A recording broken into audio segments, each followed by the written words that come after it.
Now we're getting going.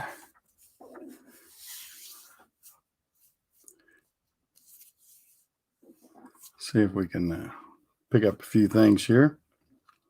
Hey, Jeff, how are you this morning? Yeah, I'm trying to get going this morning. I'm back out at the Napa store. Let me get my hat straight. Which way I had to turn this thing? My hat was crooked. Yeah, I'm trying to get a few things going and get acclimated back over here at the store. I was down at Hilton Head over the weekend, last weekend. Wasn't a good week for me down there at Hilton Head, but that's a whole different story. Give me a drink of tea, some decaf unsweetened tea there. Hopefully we can get some people in here this morning. Trying to get started and trying to see what's on everybody's mind. I'm trying to catch my camera right here.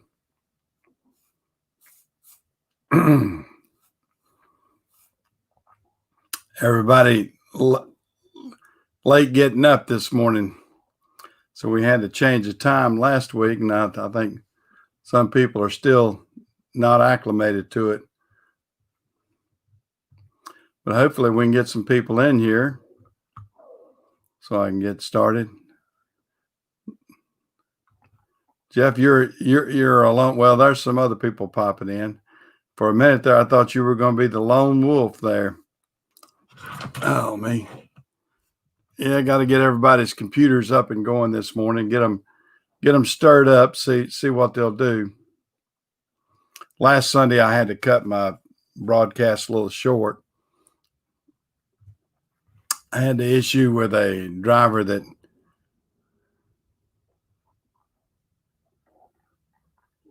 your CDL is going to be in January. Hey, Joey, how are you?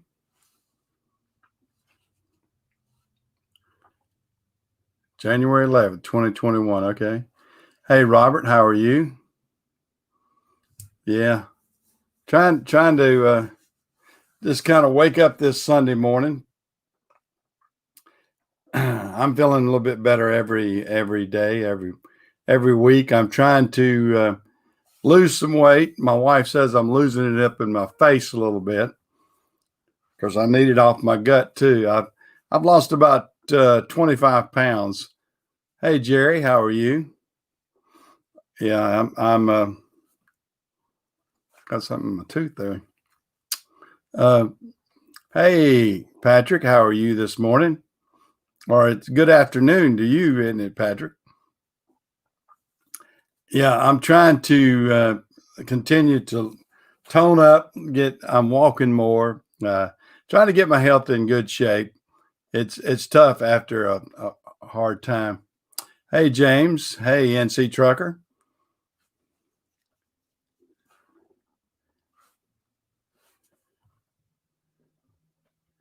Well, I don't know about a fountain of youth. I'm trying to get in better health, Joey. I mean, I'm trying to, like I said, these shirts, you may notice they're a little less tight on me. And my wife says she's going to take me shopping. I said, well, wait till I kind of taper down to a level. I don't mind being a little bit loose in my clothes right now until I can kind of level out. Hey, Everyday Fleet Tech. Yeah, I'm hang on, I got something in my tooth there. About need to floss. Let me see if I can wash it down with some tea. I have to drink decaf tea, decaf unsweetened tea. Hey, Greg, how are you? Yeah, I'm getting all the usual guys back in here this morning. Yeah, I'm trying to get reacclimated back over here to my Napa store. I've been busy in Savannah, Georgia. I know some of y'all that saw part of the broadcast. I had a driver actually turn a unit over first time in 34 years I've ever had somebody to turn a unit over, and they did. It's a total loss, and made a mess of things. But that's life in the fast lane, I guess you might say. And actually, he was in the fast lane. He was in the left side, run off the left-hand side of the road. When he realized what he was doing, he jerked it back on the right side, and it spun the entire unit around. And in the process, rolled the truck and the front box, and then still kept, I guess, the centrifugal force, and it kind of twisted in action. It kept the rear box up. So it was different. Yeah, it sure did, Chris. It rolled that bad boy. Yeah, a lot of the usual suspects are here. Yeah, glad to get my Sunday morning gang in here and try to chit chat a little bit if I can.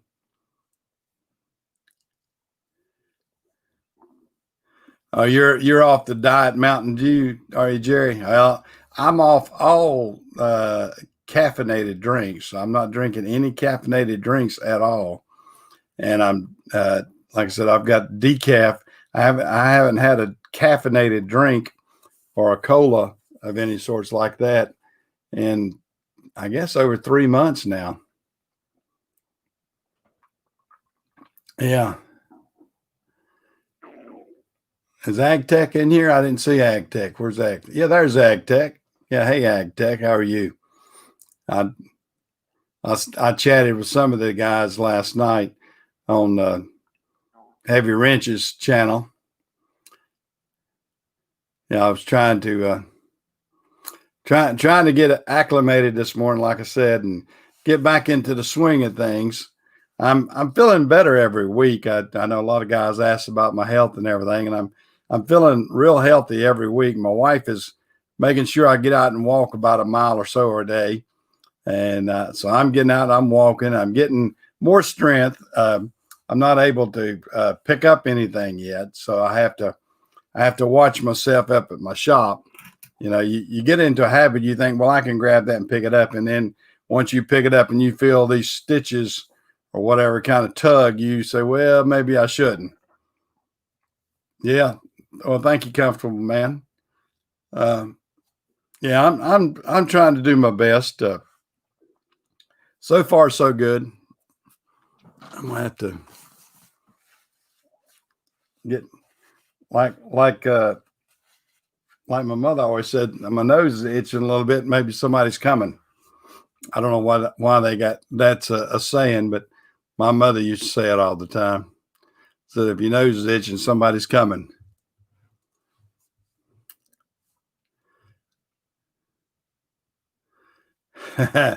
Well, I tell you what, I have to do that whether I like it or not on that Everyday Fleet Tech.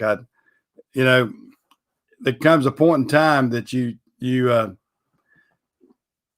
just say, well, either I do this or I could shorten my life, and my life has already had a big wake up call. So I'm going with let's don't do that.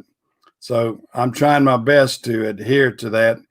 I'm like everybody else. I'll fudge a little bit every once in a while. I mean, last night or yesterday afternoon, I was watching the ball game, and I told my wife I sure could use one of those Snickers ice cream bars. And I'm not supposed to have them because they got the chocolate and everything, but you can have a little bit of that. So I had one of those, and just you sneak and have a little bit here and there.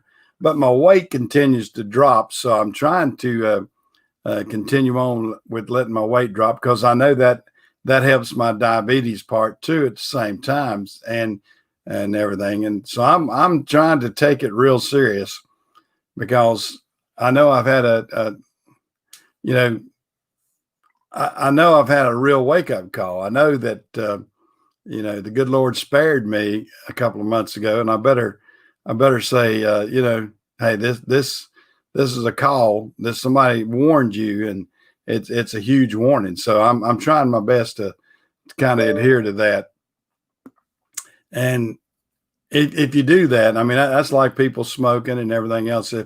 If they get told, if the doctors and their health and everything else kind of tells them quit that, some of them take it serious, some of them don't. I bet you do have a bunch of cases left over from the wedding.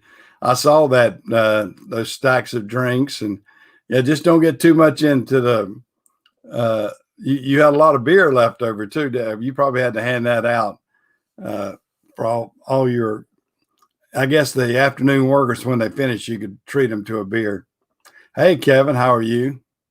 You're in Lincoln, Nebraska today. Whoo, yeah. I guess Lincoln, Nebraska's getting some cold weather up there, aren't they?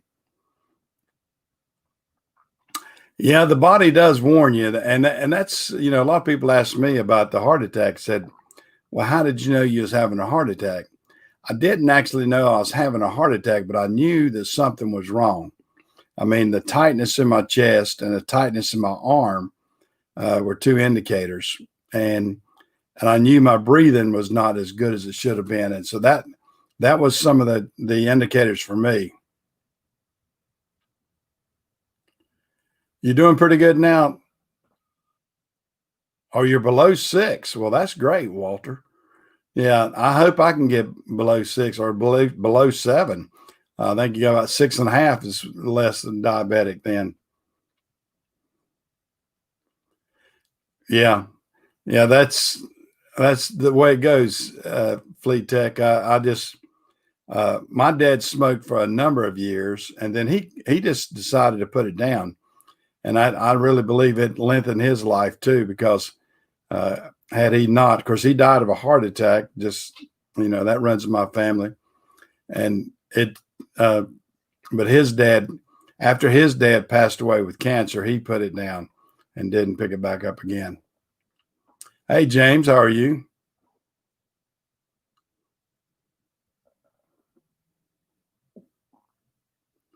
Yeah, I'm. Yeah, when the good Lord is ready when your number's up, your number's up. I think He gives some of us some warnings sometimes. I mean, you can't just continue to abuse, you know, everything.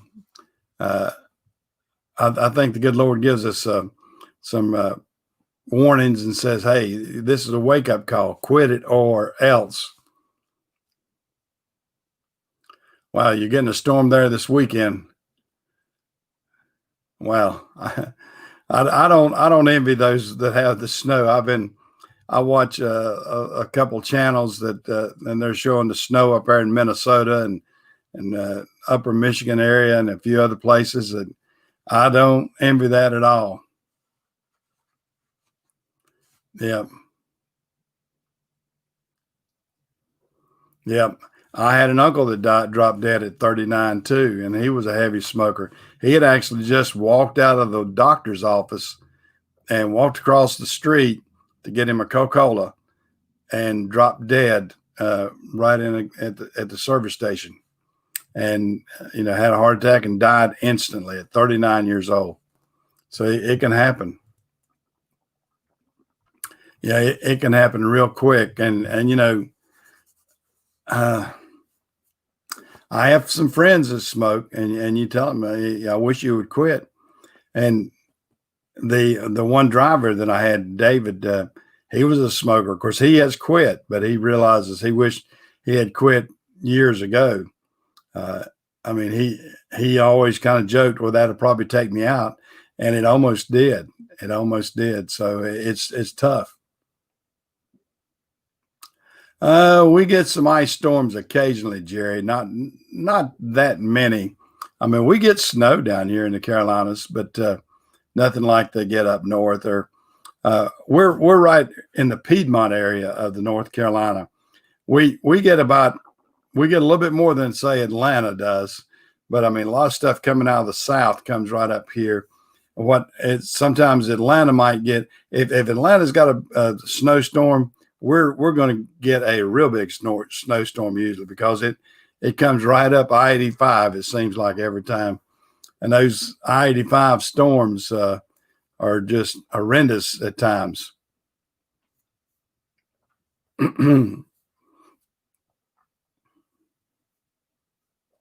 Yeah, I mean, and that's what they tell you about, work related stress and everything else, and your lifestyle that can all work into getting you there. You go in truck shop, and I saw you were talking about getting a 4-wheel drive, weren't you? I've got a 2018 F-150 4x4 with the diesel, with a 3-liter diesel that I'd ordered, and it's a real nice truck. I like it. It's a real nice truck. Well, that's fantastic. Well, and that's like me. I have never smoked either. I mean, I have experimented with a cigarette when I was young, but I have never smoked a pack of cigarettes in my life. Uh, I've never drank beer, never drank hard liquor or anything like that. Communion wine's the only thing I've ever taken. So I've been lucky at that. Yeah, yeah, yeah. I grew up on sweet tea. Also, sweet tea is not the best for you. I love it. Now, fortunately, I have a friend that has a restaurant, and this is his tea I'm drinking this morning. He makes real good decaf uh, with tea with Splenda, and the way he does it is delicious. It's better than anybody else. I've tried it myself, and he makes it better than I can make it. So I generally go by and get a gallon of his tea and keep it for a few days, and then that's what I've been doing lately. It gives me that sweet taste that I like. I like sugar, but it's not sugar. Yeah, no, that sounds pretty good if you can get a lifetime warranty, but sometimes those warranties, be careful. I know years ago I bought a brand new Mack truck, and the guy's his big selling point was it's got bumper to bumper warranty. And about 6 months after I got the truck, I had something to go wrong, and I took it in for service and everything else, and then when I went to pick it up, they said, "Well, your bill's $300 or $400." I said, "Whoa, whoa, whoa! Wait a minute." I said, "I'm supposed to have bumper to bumper warranty on this truck." I said, "Can you tell me which part is not in between the bumpers?" And of course, they came up with their excuse. Well, that's a wear part. This is not under warranty. I said, well, that's not what I was sold. And I pulled the salesman back out, and I just raked him over the coals on that. And I want you to explain to me why you're telling me one thing and then you're turning around and doing exactly the opposite. And so you've got to be careful with those warranties. They got so many fine lines and everything. I mean, I would imagine it's still a good warranty if it's a lifetime, but I would imagine it's a lifetime. Does that mean your lifetime, the truck's lifetime? Does that mean life? If you change ownership of it or whatever, does it go with it? There's so many aspects of things like that can really be altered. Of course, Toyota makes a great truck. I mean, I'm not knocking that. So they do make a good truck, and they're built in the U.S. now too. So there's a lot of Toyota plants in the U.S. So I mean, it's got its good points and bad points, but I would definitely look into it, make sure everything is kosher on that. Yeah, while y'all guys are in here, hey, give me some thumbs up in here and help my analytics go up. I know that I don't usually try to beg for those, but they seem to work. They seem to work, and it gives you. I get new viewers and everything else, and uh, I try to put on a good channel, and hopefully people are liking it. I'm gonna try to start getting some different content and more content in here too, other than just the chats. Although I love my chats, I love the chats because I mean I think the group of people that we have in here on a regular basis is great. I mean, we see each other on several channels, and this way you can see me and I can see some of the others and all that sort of stuff. Yeah. Yeah, we need to get in gear. We'll get in here and get some more in here. We get usually what happens, and it's kind of funny. You're talking about so many 18, 20, 25, 30 people here at a time. And then at the end of the broadcast, you'll see where actually on my end, it shows 60 or 70 people pop in and out. And, that's what happens. Somebody will jump in, they'll say a few words or just jump in and look or whatever, and then jump out. And you never know. It's always a different aspect of what goes on in these live chats. But I like them. I think they're awesome. Yeah, I think it is too, Patrick. I mean, you being from Austria and you're in here this afternoon for you, but this morning for most of us, it's pretty neat. And then we've got like Ag Tech is out in the western part of Canada, or I guess sort of the Midwest of Canada. I guess you'd call that the Midwest where you're from in Ag Tech. Yeah, I'm glad you did. Give me that thumbs up. Yeah, give me that thumbs up. I hope everybody enjoys our broadcast. Hey, Truckers Life, how are you this morning? You're from Albuquerque this morning, are you? Okay, well, so you're 2 hours behind me right there, aren't you? So it is just like 7:30 or 7:20 in the morning out in Albuquerque. All right, so don't worry about it, Chris. You stay on your. I don't have to have. I mean, the ones that can do it. Main thing is keep you in here and keep everybody rocking and rolling. That's what I enjoy doing.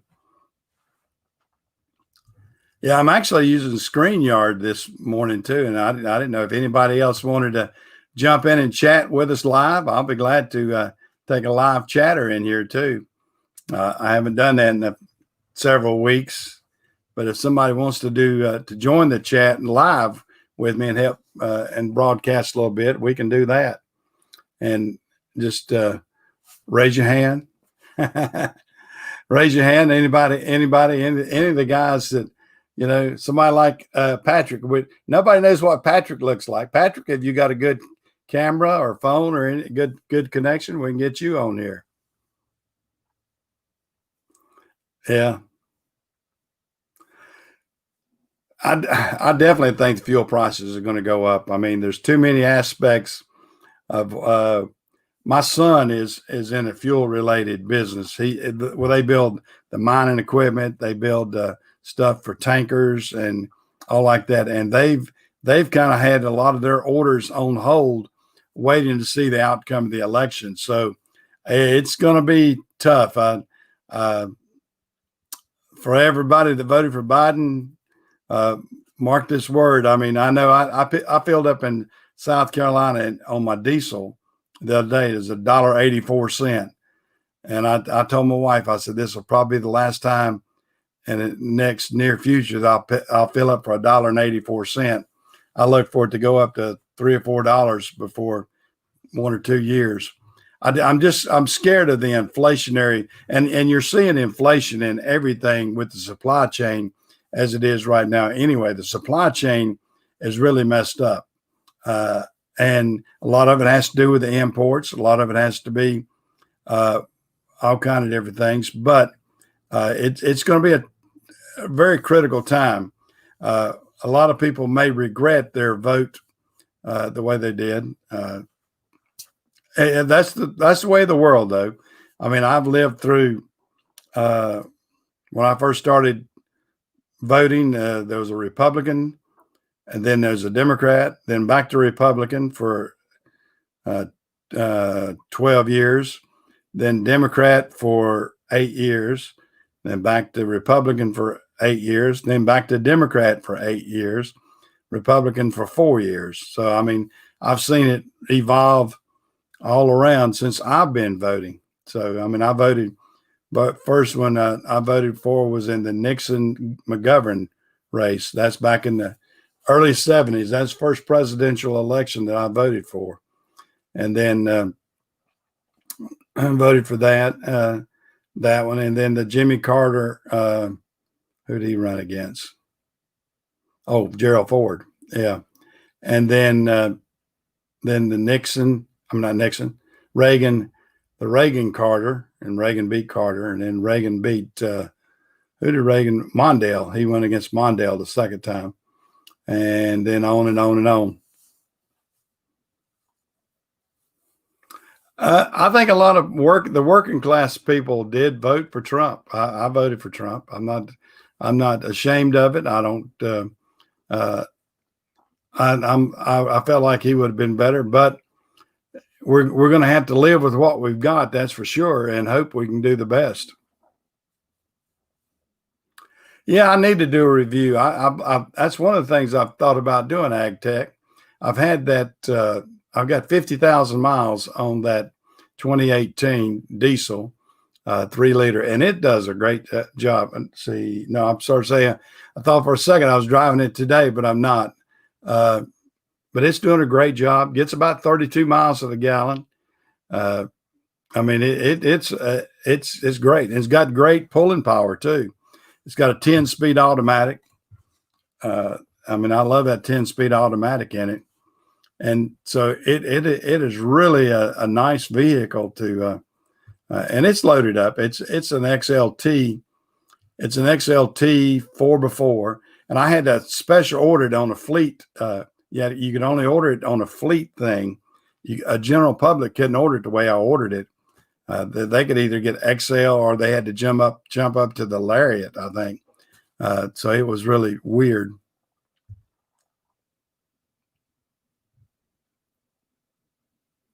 Yeah, I guess I probably should. Do it. But I mean, I can do my own personal review of the way that it actually has come about with me and what I'm finding out about it. Yeah, I know it. Gun ammo is getting hard to find, and I just hope, these are the type things that all these politicians professed that they were going to stop and do and everything else. And, I worry about immigration too. Now, I mean, the border wall is probably going to stop. Everything that we try to do in that is going to come to a screeching halt. Immigration is going to be a scary thing. I mean, are we going to have open borders like they profess to be? I mean, what are they going to do with the borders? I don't know. Yeah, I'm afraid small businesses are going to, like JC said, he's going to give, you cannot give it all away. And he's talking about, he's going to tax all these rich people. Well, I don't believe that in the least, because all these rich people is who got him in power. So I don't know. Yeah, he's anti-pipeline and anti-fracking and a lot of that. I think there's enough in place that I don't think he can pull back too much. At least I hope he doesn't.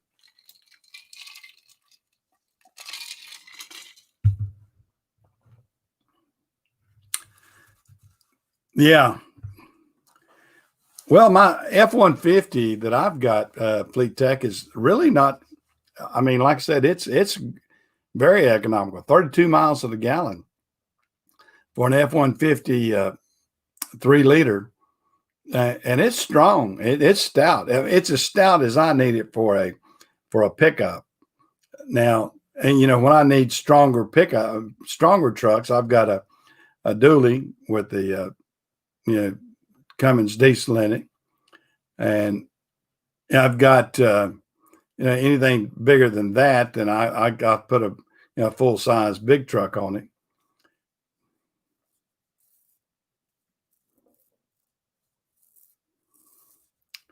Yeah.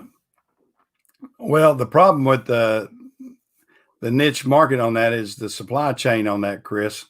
The supply chain is just dried up, and there's not many people warehousing anything anymore. And you got your big warehouses, and Amazon's got stuff stuck everywhere. And people like Amazon are the ones that have benefited from this. And they benefited for the shutdown. They're going to benefit when it gears up. I mean, they're an entity that scares me, is Amazon. Amazon the ones that scare me right now are Amazon, Google, Facebook, Twitter, all these people that have got so much clout. You know, they're monopolies. And anytime you got a monopoly and they are controlling a lot of the marketplace, or what goes on, what's being said, what's being controlled, it's tough. Yeah, there's going to be I'm afraid, like JC said, there's going to be way more negatives than positive. I mean, everybody's going to have to go positive. My wife was saying that what we're going to see, and she's probably right, there's going to be a lot more people managing their money in cash as opposed to checking accounts and everything else. I think cash is going to flourish because people are wanting to do cash transactions because of the fact what the government's going to try to, tax you on everything. There's going to be, I think, bartering and cash are going to be the king going forward because that's going to speak volumes to a transaction, I think, because people are going to look at it. Well, I'm going to be taxed on this. I'm going to be taxed on that. And, they're going to be scared of it. Yeah, I think cash will be king. Cash will be the king. And the scary part about it is you're going to have to, I mean, I don't know how to say it. Everybody's going to have to be cognizant of what the government will do to you or take from you in the future, because they are coming after you. They're coming after our guns. They're coming after our livelihood as we know it right now. I mean, things are going to change dramatically. Yeah, JC's a perfect example. JC works off of cash, a lot of cash, and and no payments on things. And a lot of people are going to start doing that. I mean, you're going to have to. It's like JC's saying is, when people ask him, how many payments do I have? He says one up front. You come, you're going to have one payment. You pay it all to me at one time. And we're not going to have the, people wanting to bank stuff and everything else. So times are really going to be different. They scare me. I mean, I'm an older guy. I've seen a lot of change in the past 50 years that I've been an adult, and it's scary. It's scary. I'm not too apprehensive. I'm going at it positive, and I'm going at it as hard as I can. I'm going to. I've got a lot of trucks I'm going to be selling. We're down there cleaning up some right now. I'm taking a lot offline, changing a few things, and I'm watching what I sell, what I do, things I do, what I buy, and not be frivolous on things. Yeah. A lot of us did. Like JC said, a lot of us are.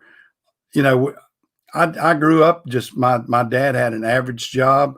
I was not rich. I've worked for every single thing that I've got. Worked hard for it. I've accomplished some things. I intend to retain as much as I can going forward, and retain as much as I can to help my children. I mean, that's my life, is to have a good life for me and my wife and my children and grandchildren. And, hopefully I can do the best I can do. And that's all we can do. Just get out here, work hard every single day. Just, people ask me, say, well, what motivates you? What motivates me is I want to get up every single day and have the best day that I possibly can have that day. I don't want to be in the doldrums saying, oh, well, the sky's falling. Things maybe didn't go the way I wanted it to politically, but I'm going to work within the system, and I'm going to say, well, if they're going to do this, here's what I've got to do. And, you take it in stride and you say, I'm not going to let this get me down. I'm going to work hard. I'm going to sell this. I'm going to buy this. I'm going to do it this way. I'm not going to if you throw up your hands and say, oh, well, what am I going to do? What am I going to do? Well, life's going to pass you by if that happens. You've got to get at it and work really hard every day. Well, hey, Mr. Jones, how are you? Oh, yeah, I'm going to keep my head up.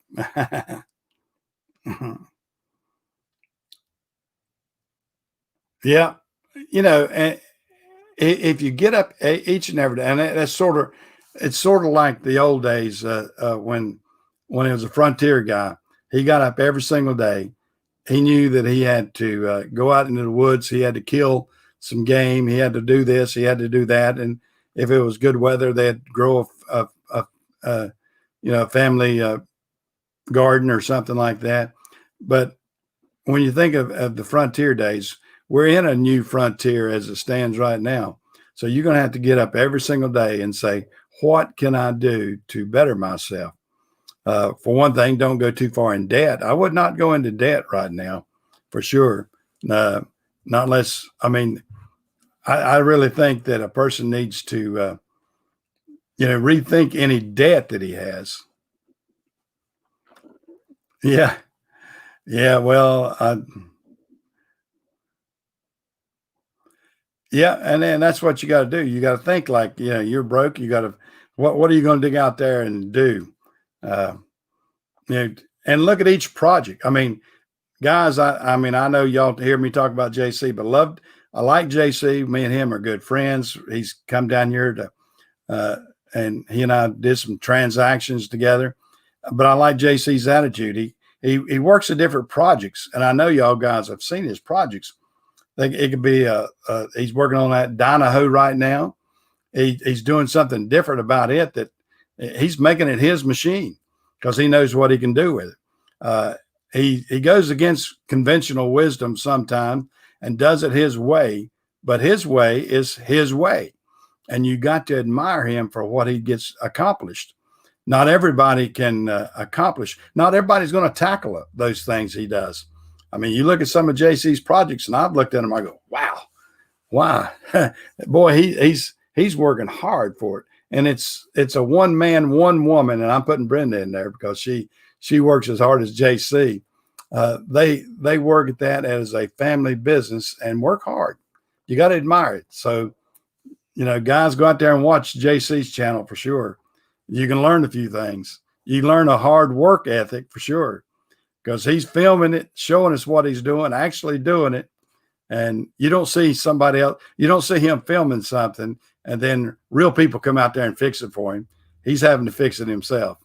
So, it's not like watching these reality shows where they say, well, and here is our project, and they show a project, and next thing you know, it's finished. And what happens? A crew came in and finished it. There's no crew to come in and help with with JC and Brenda's. And that's the way it is with us too. I have a crew of mechanics to help get work done for us, but we don't have a specialized crew that comes in and fixes things. Oh yeah, JC's channel is awesome. Some people will look at it and probably go, well, what's he fixing? The fact that he shows you and is trying his best to show you and he's being educational as much as he is entertaining. And there's several channels out there like that I really like. Dirt Boss, he's not in here this morning, but Dirt Boss is one that's great with landscaping. Andrew Camerata, I love his channel. He's very entertaining. JC's is great. And JC's channel is going to really grow before long because he's getting so much content out there that people are really going to search out these things that JC does. And that's how I found JC when I very first, I was searching. I forget what I was searching for, but I typed it in and everything, and bam, there was JC doing what I was wanting to do. And those kind of things really grow the channels, I think. So if you are good at what you're doing and you can, explain that to people, that's what makes channels grow. Yeah, Mr. Jones, I understand that. Yeah, I'm the same way. I've been working since the first paying job that I got. I was 13 or 14 years old. And, I've been pretty much on my own. I mean, of course, I was still living at home until I was 18. I left home at 18. And, after that, I've been on my own. And, of course, I went to college for a few years too. I didn't not try to continue my education. And I've gone to college several times since then. What I do with college, and the last time I took a college course was about 6 or 7, maybe 8 years ago. And I took it because I wanted to improve my welding skills. And I took a welding class at the local community college, and it really helped me a lot.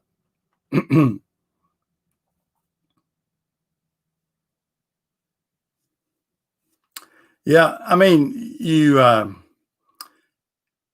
buying your own commodities and selling your own commodities and doing your thing.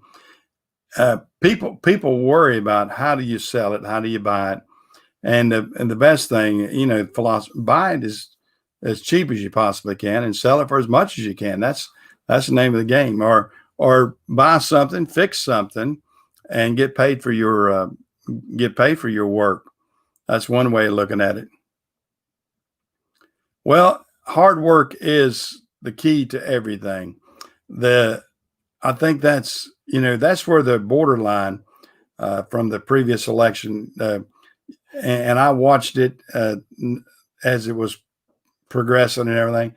And you see it. You have the working class, and then the non-working class out here, and the non-working class won out over the working class in this last election. That's about the way you can look at it, because your blue collar worker, your factory worker, those kind of people lost in this last election.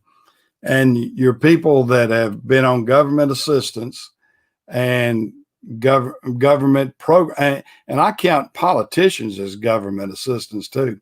I mean, look at all the people and all the bureaucracy that we have in Washington, D.C. Most people have no concept of how much bureaucracy that is inherent in our government. Our government supports millions of people, millions, not thousands, but millions of people have a government job. And, all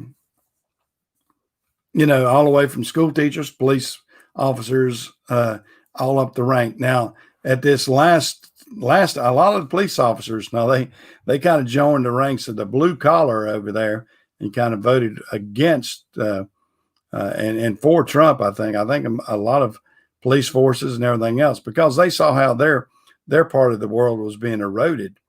And that's what we got to look at. It's the working class. In other words, the person that, I mean, most of us probably on this channel right now would consider themselves a blue collar worker. I think most of us that like to listen to this channel, we work with our hands. We know what it means to get our fingers dirty. A lot of people don't. The people that get their fingers dirty and get out there and actually do real work are the ones that I have always admired the most. I mean, a guy who just sits behind a desk and just works statistics and doesn't get his hands dirty at all. It's different. My son is an engineer. He does a lot of engineering. And I told him when he first started 25, 26 years ago, I said, you need to get out in the plant. And I said, you need to talk to those people actually putting those machines together. And I said, and you will learn more and be a better engineer if you get your hands dirty and you get out there and work with those guys as they're building those products. And he has done that, and he has made himself a better engineer because of that, because you can read schematics and you can read drawings, but until you actually get out and see the physical work being done and seeing the different aspects of something being assembled, you won't have the grasp of of how to build something as good as you would looking at it in a book. I mean, having book knowledge is great. And I'm glad my son has that. He's a smart boy. Well, he's not a boy anymore, but he's a smart young man. But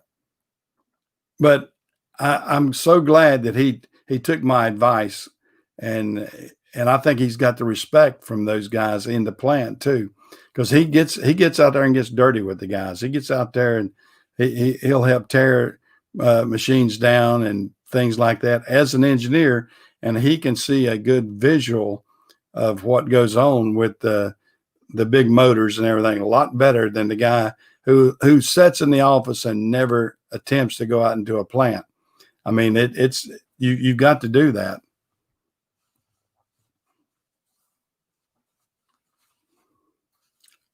Yeah, I know it. I mean, you got everybody wants. I mean, what's going to happen? Everybody will be $15 an hour before you know it. And the reason that'll happen is because inflation is going to be so bad, it's going to have to go to $15 an hour, and it's going to kill the economy. I mean, I remember when minimum wage was in the $2 range, and then or less. Because when I started in the workforce, $3.39 an hour was big money. $3.39, and I was getting that as a union job. We were making, and I remember when it went to $4, I thought, wow, $4 an hour. I said, man, I'm gonna be rich. I said, I'm gonna make $160 a week. I can remember multiplying it out. I said, man, that's gonna be fantastic. And in the early 70s, and this is when that was, I mean, that was big money. And in like 1971, 72, $4 an hour was great money. And now you're going to see, like I said, $15 an hour is going to be nothing to people, because $15 an hour is going to be diluted with everything. Every time they raise the minimum wage, inflation just kicks in. It's going to take it's a sliding scale. $15 an hour, rent's going to go up, houses going to go up, cars going to go up. I mean, think about it. In 1973, I bought a brand new, was a 74 Nova. I bought a brand new 1974 Nova in the fall of 73. And the cost of this new Nova, and it was a Nova Super Sport, fancy, it had everything that we wanted back then, was the list price was $3,600. I think I paid, when I finally wiggled around on the negotiating price, I think I paid in the mid $3,500 range, get them down to 100 or so, $150, $200 or whatever it was. But that's where new cars were selling for in the early 70s. And now, I mean, that same car, if you still had it, would be worth that much. If I had a 74 Nova Super Sports, I probably could get that or more. I'd probably double that out of it. It's inflation is the thing that people do not realize what has happened. And I have seen inflation of, homes. When I first got married, a nice ranch style home, say one of about 1,800 to 2,000 square feet, brick home, you could pick one up for probably 18,000 to low $20,000 range, 18 to 20,000. That same home nowadays in this area is 150,000, if not more. And now what I'm hearing about home prices, and homes are going sky high now because the cost of lumber has gone sky high and the cost of materials have gone sky high. So we're going to see with the supply chain changing a lot, we're going to see a lot as far as inflation. And I think that's going to be the big kicker coming the next couple of years is inflation. And just wait and see. I mean, it's going to be tough.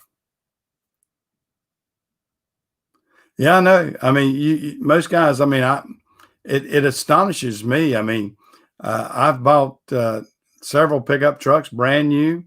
A brand new truck that I bought Well, I bought my Dodge 2012. I bought my Dodge Ram 20 in 2012, brand new, at the dealership, and I think I paid 30. I want to say 34,000 for a Dodge with a Cummins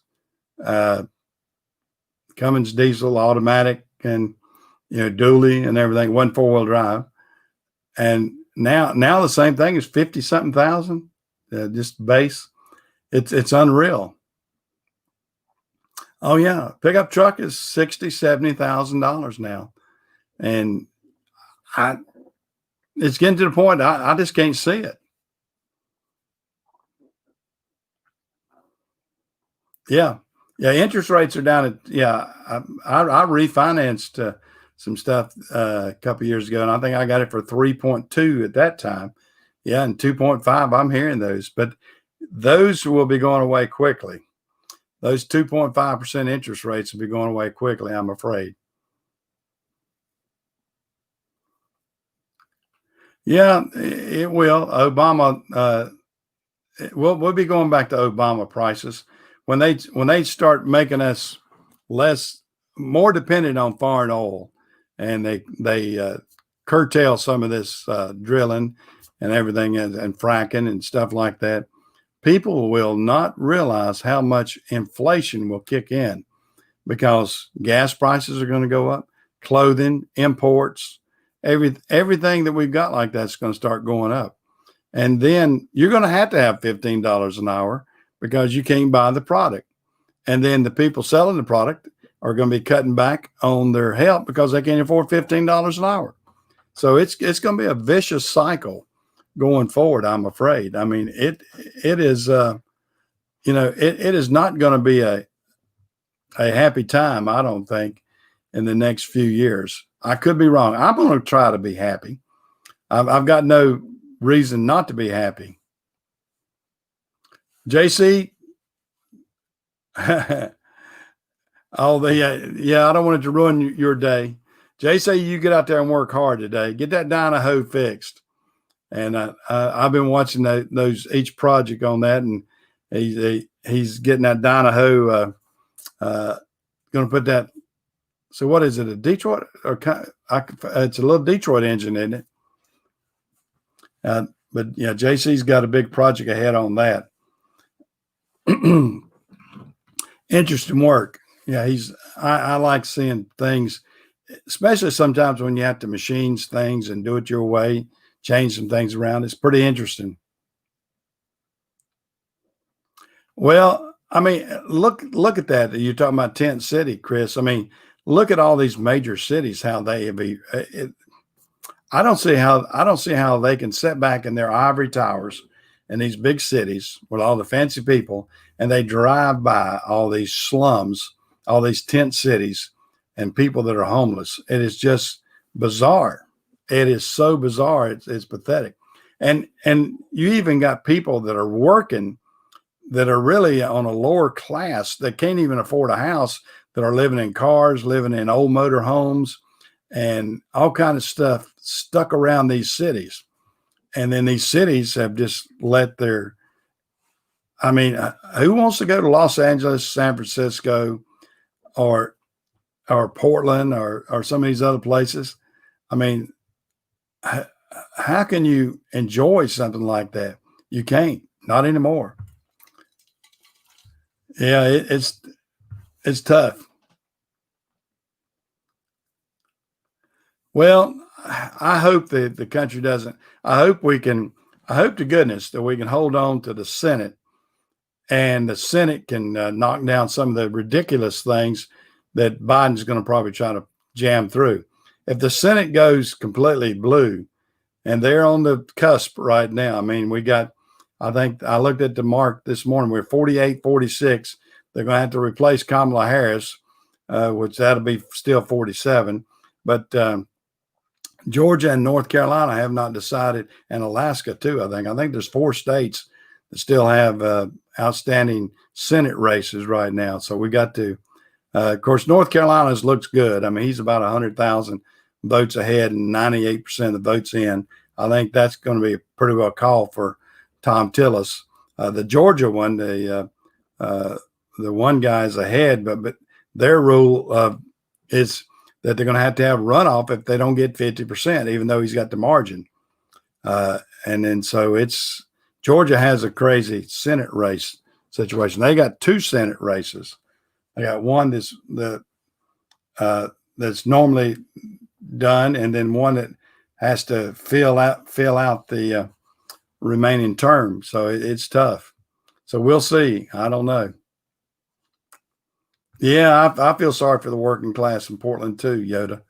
It is tough for anybody like that. All right, Patrick, you stay safe out there too. Yeah, well, we'll try to keep up the good work, Patrick. Try our best. I had to take another little drink there. I'm losing my voice a little bit. Been at it about an hour, so I'm it's the way it is. Well, I mean, there's always I think that, the Republicans are going to have to regroup. That's for sure. I mean, the wave of the Democrats, the way they're trying to gather votes and garner votes is really crazy. Is the way we're letting our colleges and our young people get in there, and they're too liberal. It's really crazy on what we're expecting out of the attitude of people, and we're going to have to change the attitude of a big portion of the United States. Now, the encouraging thing is, if you look at even on the Congress side, we actually gained, and the Democrats were touting, oh yeah, we're going to sweep more of the congressmen. Well, they didn't. They actually lost 5 seats. So the Congress is actually growing more Republican than it was. I mean, they actually gained 5 seats, and that's some of the stuff that's going to have to happen. You're going to have to see a wave of that. Like, in 2 years, we'll be electing Congress again. Your representatives, I mean, they're every 2 years. Senate's every 6. And then the Senate rotates. So you never wipe out all senators, which is a pretty good system. I mean, they are 6 years terms, whereas the congressmen, your representatives are 2-year terms. So your representatives will be the biggest change, like what happened a few years ago when they didn't like the way things were going, and basically the Republican controlled both houses at one time. They had both houses, but Obama was in. So they kind of deadlocked on that. And then when Trump came in, they actually lost the House the second time around. And that's when Pelosi and all her gang got wild. Well, guys, I'm going to quit talking politics. I know we're all a lot of the blue collar people like myself. We're upset with what happened, but we're still going to do good. And we're going to probably end this broadcast today. I've been on here about an hour. My old voice gets about rattling. I can't do much after about an hour, but let's stay strong. We'll all work hard. I know changes are coming, but we'll manage. So y'all take care out there, and I'll see you next Sunday. And if I can feel like it, I'll try to get out here and put some other reviews and a few broadcasts out here too. So I'm going to try to put a little bit more content out here too. Try to catch up with JC if I can. See you guys.